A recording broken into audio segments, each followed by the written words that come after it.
Every night, the moon rises, and though we've seen it thousands of times, it still feels strangely mysterious. Quiet, distant, glowing not with fire, but with a borrowed light. It floats above us like a ghost, watching in silence, present, but untouchable. And in that stillness, the moon became more than a rock in space. It became a mirror for human emotion, a symbol not only of light, but of loneliness. But why? Why does the moon feel so intimately connected to solitude? Long before telescopes and science revealed its surface, humans looked to the moon and saw themselves not in its shape, but in its feeling. Something about it made people whisper, instead of shout. It didn't burn like the sun, didn't blind or demand attention.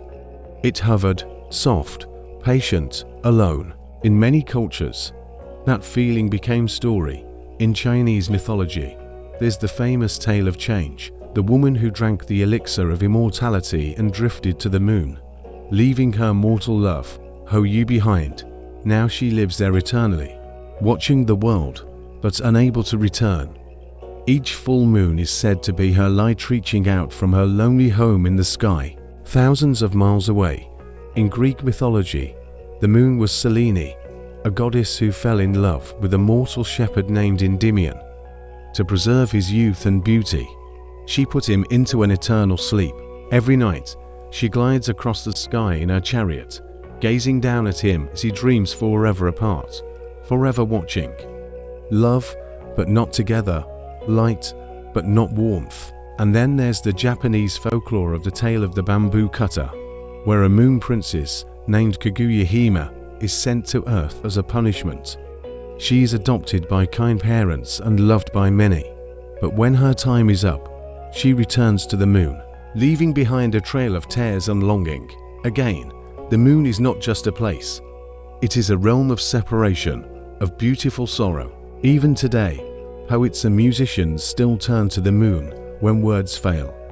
The moon becomes the symbol for a heartbreak, distance, reflection. It appears in lullabies, heartbreak songs, diary entries because it listens, and maybe that's what makes it so powerful. The moon doesn't interrupt, it reflects. It lets you feel without pushing you to explain. But let's go deeper. The moon's light is not its own. It reflects the sun. That alone says something profound. It's the light that doesn't come from pride or power, but from presence. It shines quietly, asking for nothing, yet illuminating the entire sky. It teaches us that even in borrowed light, there is beauty. Even in silence, there is strength. And here's the paradox. The moon may symbolize loneliness, but it also represents rhythm and return. In Hindu mythology, the moon god Chandra rides across the sky on a chariot pulled by 10 white horses. He governs time, tides, and emotion. His phases are not losses, they are cycles. He fades, yes, but he also always returns. That idea shows up in other cultures too. The moon governs ritual, planting seasons, festivals, migrations, births, even sleep cycles. It's a quiet force shaping the living world. The world moves to the rhythm of something we can't touch but feel. And maybe that's why it resonates so deeply with our emotions.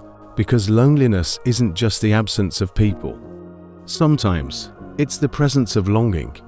It's the feeling that something meaningful exists, but is just beyond reach.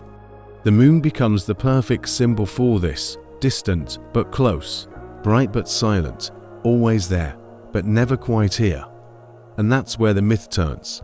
Because while the moon reflects loneliness, it also reminds us that emptiness isn't permanent. The new moon is dark, but it's only a phase. Darkness gives way to crescents, two halves, two fullness. Then it recedes, then returns, again and again. In that slow, glowing rhythm, the moon teaches a truth many forget. Solitude is not the same as despair. Stillness is not absence. There is beauty in retreat, healing in silence, meaning in shadow. In fact, what we call loneliness might be where light is learning to grow again. Modern psychology tells us something similar. The shadow self, described by Carl Jung, is the hidden part of who we are, the emotions we suppress, the truths we avoid. Just like the moon, we all have a dark side. But when we explore it with honesty, when we stop fearing the shadows and begin understanding them, we find growth. The light doesn't come by avoiding the dark, it comes by walking through it. So maybe the moon is more than a symbol. Maybe it's a guide. It reminds us that reflection has its own kind of light. That even in our loneliest nights, we are not broken, we're becoming. That like the moon, we are full even when we appear empty.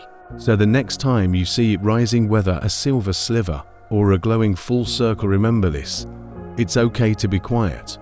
It's okay to feel distant. There's still light in you. Even if you're just reflecting, you're still shining. And in that glow, you're never truly alone.